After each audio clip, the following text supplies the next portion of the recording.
there are things to discuss within that. I remember I got a friend, woman, good friend of mine. She's very up, very, very, very up, bro. G-Wags, big yard, all of that type of stuff. Come on, I like her thing's proper, bro. Her thing's proper. Very pretty girl. Proper things. Yeah. She's bro, but she's a great woman. Smell good? Yeah, man. She smells good. Yeah, naturally. There's no conviction. But no, she smells nice, man. She smells nice. I'm not smelling her like that. But you don't have to smell me, but you just... She smells good, yeah. Well, it smells nice, yeah, she smells good. That's the vibe. Come on. So anyway, boom. She told me, I remember one time she said to me, Rah, she's gone on a date with this guy. And like, before going on a date, they've just got on very well. Texting, phone calls, vibe, all of that type of stuff, whatnot now, yeah? Then they've gone on a date, but... Understand, just to paint a picture here, even though she has all of these things, she's not a high maintenance woman. And she's not someone who, like, you don't have to take her to the best, you just could take her to, you can take her Halsden. You can take her Halsden. Huh? I can take her to the high road. You could take her Halsden and get some Caribbean food. She's good. Trust me. What? Yeah, man. Guinness. She does the Mayfair thing and that. But I can take her Guinness in Tottenham. Huh? I can take her to the Guinness. 100%. No way. 100%. Pull up in the G-Wag at the thing. Do you get what I'm saying? Granny's Kitchen. I'm just plugging all of that. Right now. I'm just plugging the man there. All of that. Curtis. All of it. Come on. Yeah. So anyway, now, boom. She's gone on a date with this brother. They've gone to like a pub, I think, and they've just had like just pub food, talking, boom, boom, boom, boom. So when they've left now, he's like, "Oh, I'll walk you to the whip." But she was like, "Nah, you don't even have to do that. Like, it's cool. My car's just because she's parked, thing, whatever." He's like, no, I'll take you to the car. She's like, nah, honestly, it's fine. My car's just around the corner. You don't it's fine. You can just get in your... He's like, no, I'm going to walk you to the car because it's a gentleman thing to do. You see, when they took the left, right, and the left and saw the Ross Clark tinted 2022 Porsche, yeah, blacked out strongly on the whip, he farted. Because in his mind now, he's thinking to himself, Rah, like, I knew that she was doing all right, but I didn't know that it was this. And for him and his own maybe ego and insecurity, in his mind, that almost emasculated him a little bit. And then he just withdrew. What? Yeah, he withdrew. Money to take her out again, or? No. Nah.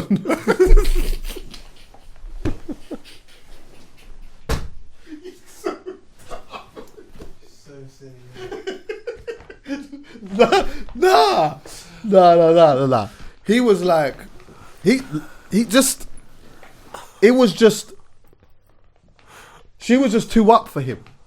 And it's mad because, yeah, bro. Could that happen to you? Huh? Could that happen to you? That doesn't happen to men, bro. When we're up like that, women don't think, usually, rah, like he's too up for me. This is now because it becomes more about, and this is kind of a little bit about. No, some women do, you know. No, I'm not saying that I'm not saying all. Like some women will, yeah.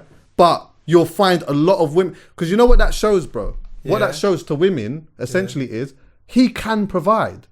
If at a time where we are together and I fall pregnant and I can't work or shit hits the fan or whatever, he can hold that side of the family down while I hold this side of the family down. As men, we don't think like that, bro. The thing is, do you know what I agree with? I'm generally speaking. Generally speaking, 100%. But I honestly believe, you see, when we talk about negative things within society, bruv, life has always been like a classroom to me. We had like 27 students in our class, 4 were bad. It's a bad class. And I think that is half of these problems, especially when it comes to like women. That's the only reasons why I'm like, I like Tate, but it is a bit bad. Because you publicize the most negative part of it, which is not the general part of it. But the more it's louder, the more it feels like the general part of it.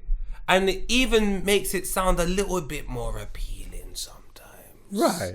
And the more appealing it is, the more louder it is, the more visible it is, the more prominent you actually think it is. But essentially, big man, it's not that prominent. But hear what I'm saying. No, but I agree with what you're saying. So I don't want it to go. Yeah, this is more to go to Tate, where I think it is bad. I think it's a bit. Well, I'm gonna go to Tate on this situation here as well. Yeah, just in talking about this, he will break this scenario down like this. He would say something along the lines of, ain't no man want to fuck around with a bitch like that.